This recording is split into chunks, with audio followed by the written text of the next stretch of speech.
Hello and welcome to Experience Realty. My name is Tarun. Somewhere in Dubai tonight, a man will sign a check for 80,000 dirhams for rent, a one-bedroom. He'll sign that check again next year and the year after that. Well, he's thinking he's paying for a roof over his head. Well, he isn't. He's buying a home and that too for his landlord. And there are numbers nobody prints on a billboard. In 2025, this city sold 111,000 apartments, off-plan apartments. Property Monitor's full year data shows 6.2% of them only changed hands below 1200 dirhams per square foot, which means 94% of the market cleared the 1200 dirham per square foot threshold. And at that too, the affordable ones, the ones which are under 1,000 dirhams per square foot, there were only 1297 sales, which means only 1.2% of the total transaction. Now, is this a rounding error? The bottom rung, gone. Now, the bottom rung of the ladder, it did not break. Someone literally sawed it off and it climbs higher every quarter. You stand there deciding. Now, there is a word for what that does to people now and today.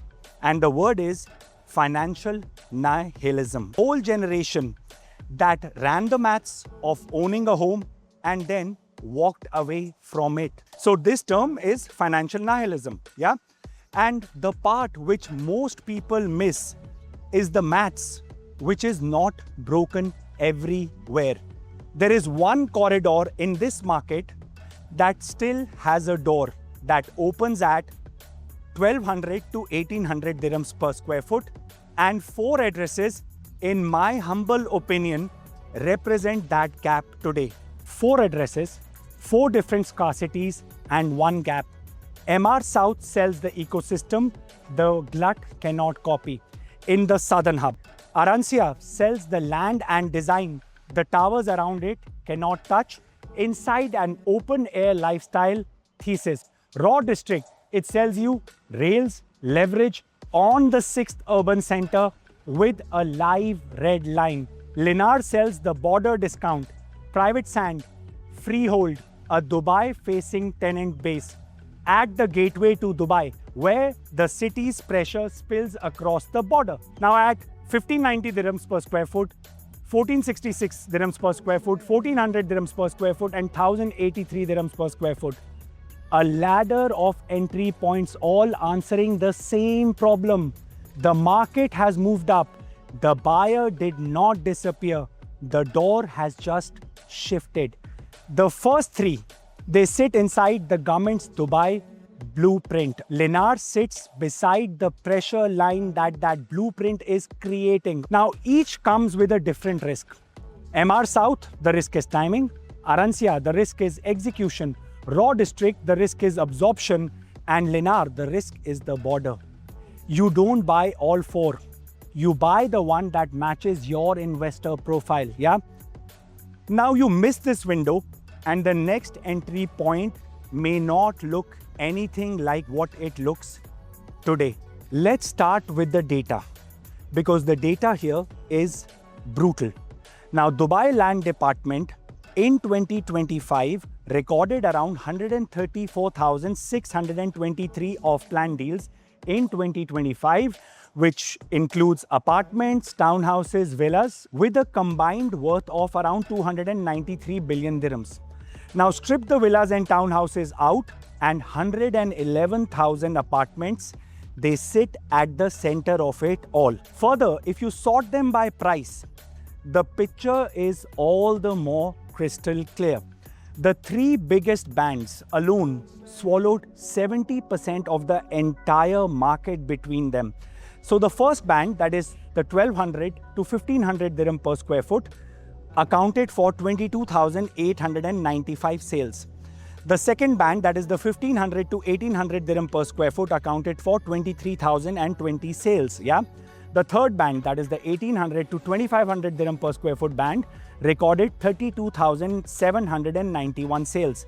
Now that is a market which is actually telling you where the money is moving to. Now stack everything above the 1200 dirham per square foot and you are at almost 94% of the total apartment sales happened in the categories above 1200 dirhams per square foot. And as I highlighted earlier, the under 1000 dirhams per square foot, it recorded only 1297 transactions, amounting to 1.2% of the total market. Now, what does this mean? It does not mean that the demand disappeared. It means that the supply did. So Knight Frank Destination Dubai 2025 report, it agrees from the other end. Of the 352,000 homes planned by the end of 2029, 92% are expected above 1000 dirhams per square foot. Average apartment prices in this city climbed by 69% since Q1 of 2020 to sit on 1798 dirhams per square foot. Call it weak demand if you want. Well, it isn't. The deepest yields in this city still lie in the old clusters of International City. The under 600 dirham per square foot, throwing off close to 10% yield.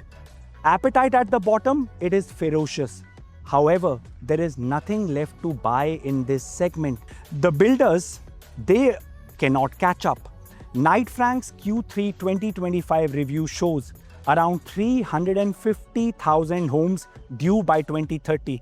But by Q3, only 46% of the year's predicted completions had landed. 28,624 delivered against 61,922 expected. Dubai is not running out of buyers. It is running out of entry points. Yeah.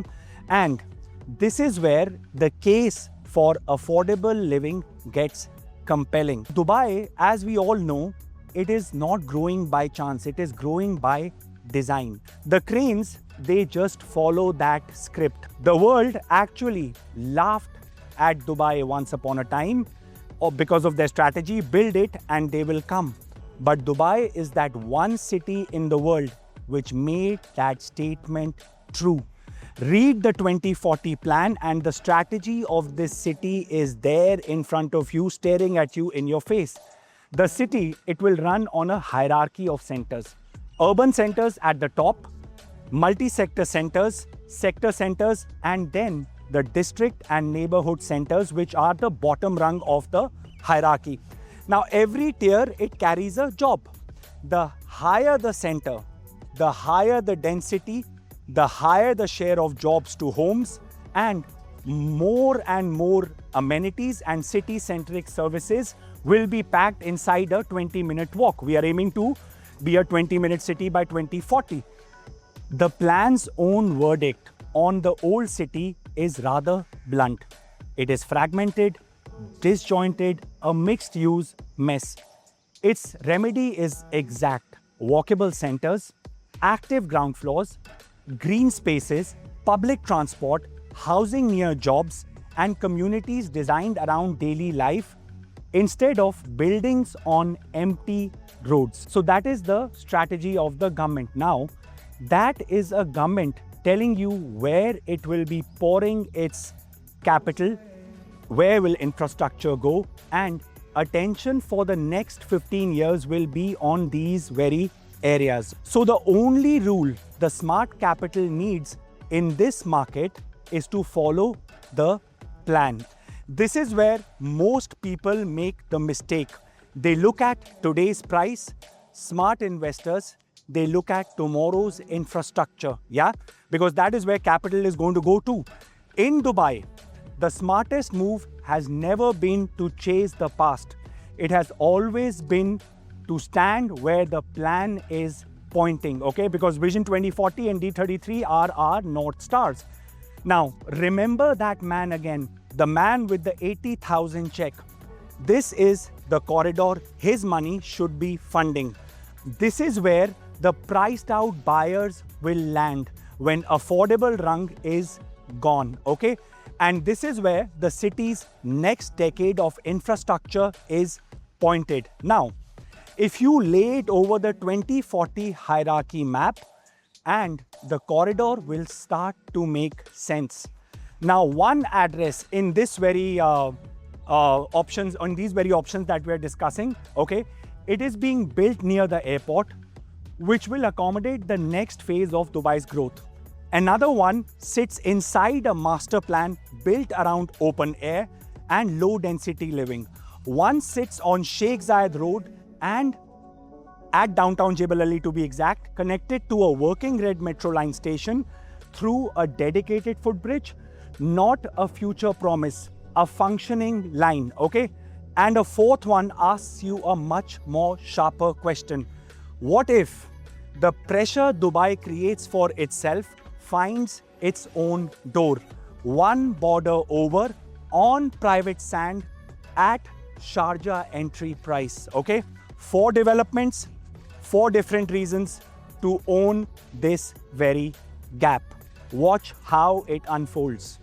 At this stage, I think that we are poised to explore the options in the corridor, that is the 12 to 1800 dirham per square foot corridor, where most of these buyers who are outpriced will land. Okay, so the project that I'm going to talk to you about now is Emaar South, which is scarcity hiding inside a glut of supply. Okay, so Dubai South Residential District, which is a part of the broader Dubai South Master Plan, runs around 7 square kilometers. Okay, it already carries around 6,000 finished apartments and another 35,000 are under construction, which means 41,000 units on a single plane.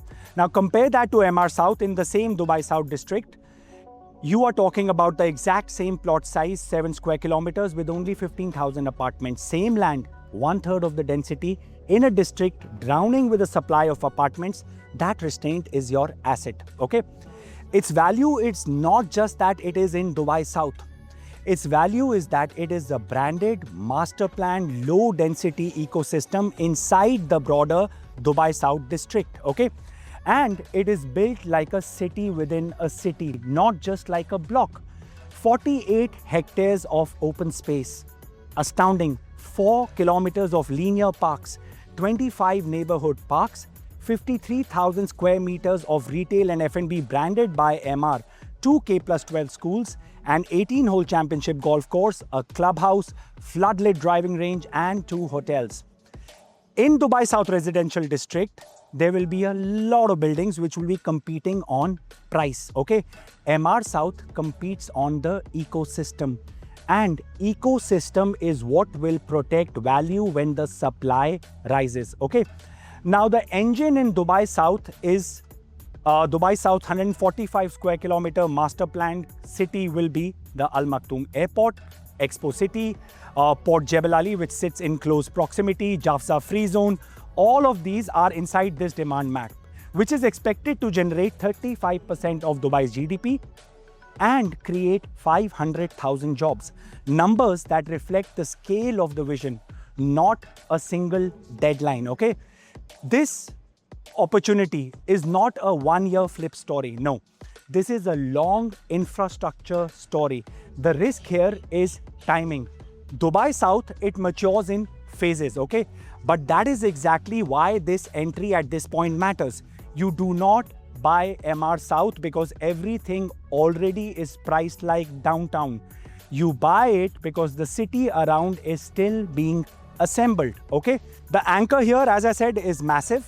In the words of Sheikh Mohammed, we are building the Aerotropolis of the world, which is worth 128 billion dirhams, and it will have 260 million passengers. And along with this, demand for 1 million homes will follow.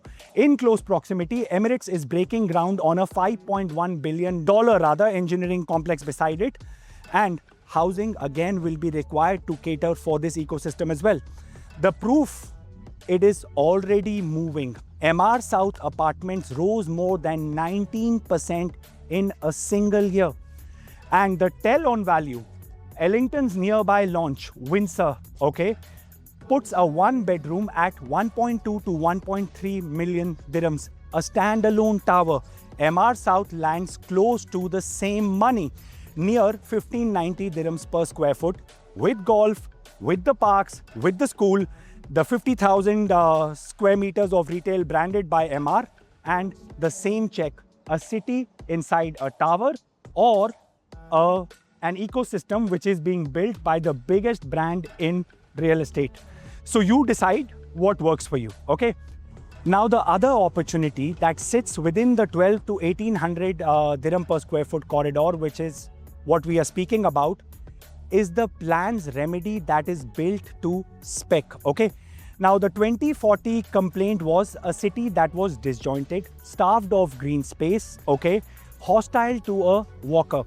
Now Arancia by Beyond is the rebuttal which is set in stone. 1600 apartments across 165,000 square meter parcel, 2.3 million square foot of floor on that ground, a floor to area ratio of 1.3. That number, it does not raise towers. It keeps things low to the ground. And the land, it breathes 70% open space. Hold that against the field, okay? Al Barari, Dubai's gold standard for green communities, runs at 65% open space. Gulf Woods, launched at the very same price point 2 years back, is 50% open space. Aldar's Wilds, 40%, okay, open space, and that one, it asks 1.6 million dirhams for a one bed.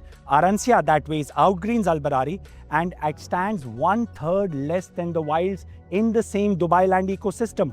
Now, what is astounding here is how every car goes underground. The surface, it is handed to trees, water, and amenities. A 1 kilometer long spine threads through the clusters. Coffee and food are within 350 meters walk. Retail is pushed smartly to the road so that the businesses breathe. Water throughout. Why? Because water quiets the mind, okay? So we're talking about low rise, low density, the new language of luxury, while everyone else stacks 1,500 units into a single tower right across Arancia. And the name on the drawing tells you who this is really for. Day one, the top 3 contracting company in the region, the hands behind Address Dubai Mall and Port de la Mer. HBA on the interiors, the largest hospitality design house on earth. Cooper Hills on the landscape. That is the ultra luxury playbook, okay, which is run at 1.1 million entry, okay. The roads here, they are already coming. The Sheikh Latifah bint Hamdan corridor, 12 kilometer of a new carriageway, shaving 20% of the travel time to downtown and connecting you to DIFC before you will collect your keys. And the gold line, by the way, it is following as it is coming to Global Village. So with all of this infrastructure upgrade happening, you buy here at 1400 dirhams per square foot, okay? But let me show you what this actually means, because this number has a proof. It is not just a projection. Right now, the same Wadi Al Safa 3 sub-communities, okay?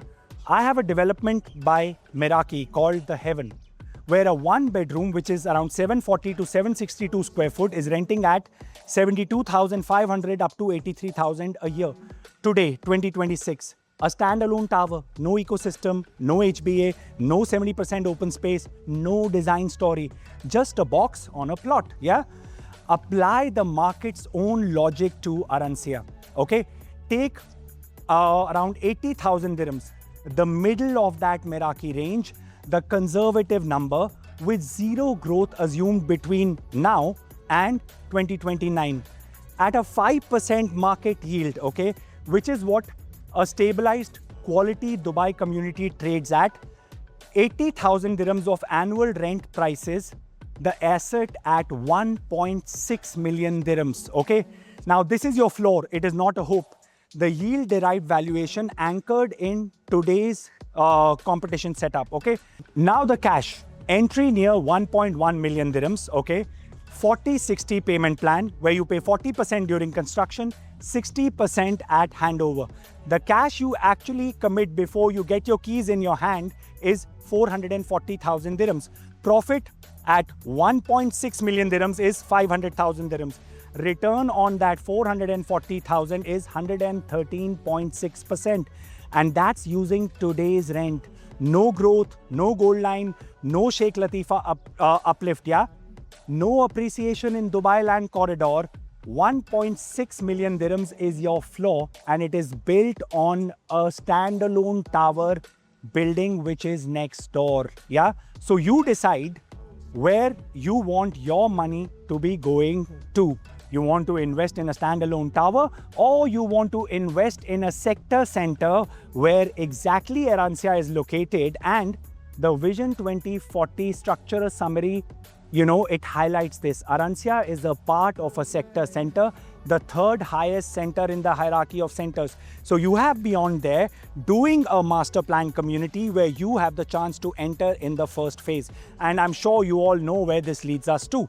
Now, coming back to the other investment opportunity, which is within that 12 to 1800 dirham per square foot corridor, which we were speaking about earlier. Okay.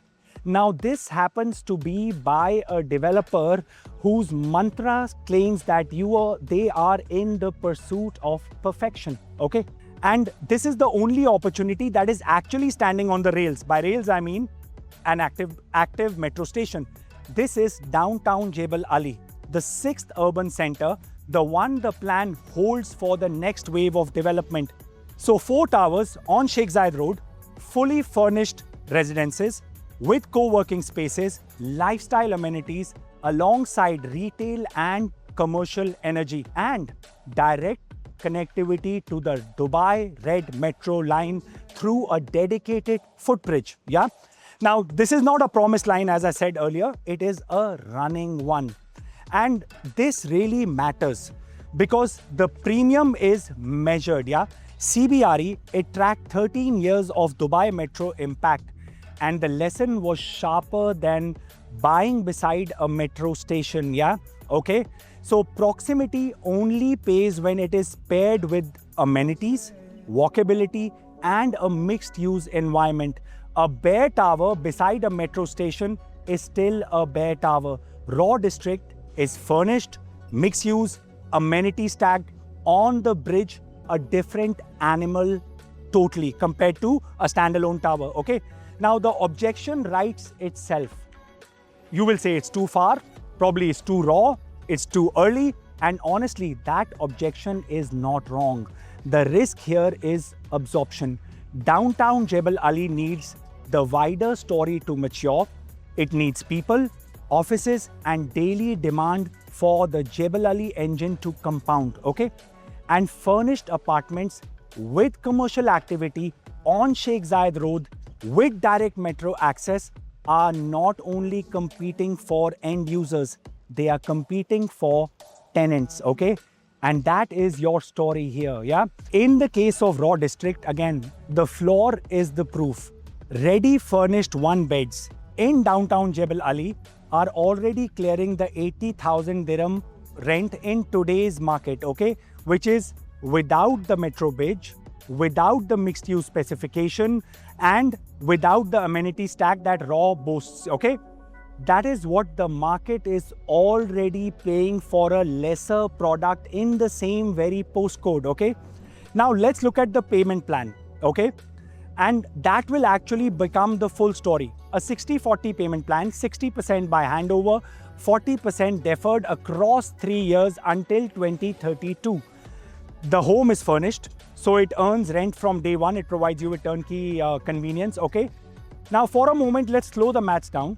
On a 1 million dirham home, 600,000 dirhams by handover, 400,000 dirhams deferred. Okay. Which means roughly around 142,667 dirhams per year.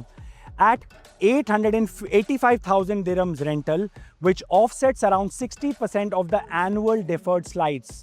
This is not magic, it is structure. The payment plan here gives you time, the furniture gives you rental readiness, the metro gives you the tenant logic, and the mixed use gives you the reason to compete with those around you. Okay. Rails plus rent, it is the runway. At 85,000 rental, gross yield sits around 8.5% on the purchase price. Yeah. This is not net, not guaranteed. We are talking about gross figures. Okay. A tenant here will carry a part of your load while you will hold the asset. Okay. So that is the case of the Raw District. which again features as an urban center in the structural summary of Vision 2040. And this area, by the way, I do not need to say much about this because I've covered it in a lot of other videos.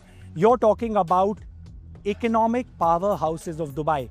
You're in close proximity to Jafza and Port Jebel Ali, which together account for 713 billion dirhams of the total non-oil foreign trade. Yeah, they together create around a million jobs, which is 27% of all the jobs. And then you're also in close proximity to Al Maktoum Airport, which is taking shape. And even in its construction, it is contributing around 6 billion dirhams to Dubai's GDP and will create around 150,000 jobs during construction. So this is the story here. Now you decide whether RAW makes the cut for you or not. And we, in the meantime, are going to explore, this corridor again, and the corridor which is 1200 to 1800 dirhams per square foot. So let's see what is the other opportunity that awaits us. Now, as we tread along this 12 to 1800 dirhams per square foot corridor where most of the buyers who are outpriced will land, we have reached a point where Dubai just sawed the rung off and the new one is being rebuilt one border over. I'm going to start with my Iranian client. He owns a villa in District 1 in Phase 3, which is empty. He owns an apartment, a 3-bedroom lagoon view apartment, again in District 1, also empty, yeah? And he lives by choice in a rented flat in Al Nahada, right on the Dubai-Sharjah border, okay? So 2 prime homes he does not live in, 1 border flat that he does live in, okay? Now, that isn't about money. That is about the pull of the place and convenience, yeah, which is there around this place, okay? So the Dubai floor of 1200 dirhams per square foot, as we saw, 2025 cleared almost nothing beneath it. Linar's average 1 bedroom at 849,000 dirhams, reclaimed beachfront, Sharjah freehold, under that floor for what a box of an apartment inland in Dubai costs. Given what reclamation costs to pour sand into the sea, leaving this one off the map isn't an oversight. It is a broad daylight robbery for the buyer. Now the address, Al Mamzar, it sits 20 minutes from Dubai's financial core, traffic permitting, with direct Sheikh Zayed Road access, one way, and Sharjah's industrial engine on the other side. A blue flag beach backed by a 500 million government spend and Sindhaga corridor's 5.3 billion road expansion, rewiring the heritage hub right beside Al Mamzar, okay? So think about it, just across that border is the Emirates' densest population in the heritage hub. We're talking about areas like Bar Dubai, Karama, Satwa, Riga, roughly 1.4 million people, over a third of this city. And almost everything here is leasehold. Freehold is a rounding error, by the way. So you have a vast audience, there is money, there is demand, and there is no door. Linar is that door, one border over, and it is freehold. The ecosystem is where nothing else comes close to it, okay? Name the neighbor with a 325-meter private beach. There isn't one, okay? Dubai side towers offer public park access. Mariam Island, a shared promenade with Al Jadda, which is landlocked. Linar is a 6-tower resort on its own sand with fountains, podium gardens, a clubhouse, retail, and a beachfront plaza, okay? Now, unlike the other 3 options where we were buying because the city around them was being still built, Linar city already exists. So you have schools, colleges, malls, hospitals already open and running, okay? And most of the footprint of concrete that is here already predates Linar, okay? So Alef is giving you the same plugged-in life on a private sand at an affordable number with nothing left to wait for. Now the floor proof here. Older 1-bedrooms on the Dubai side of Al Mamzar with no private beach, which are dated, already ask around 65,000 dirhams. Linar's 1-bedroom, which span around 1,000 square foot, okay, yeah, on private sand inside a resort, a bigger, better product than that of the competition. Now take the conservative case anyway, okay?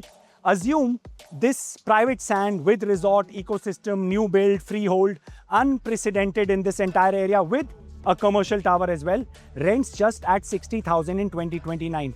Compressed straight to a net 5% yield.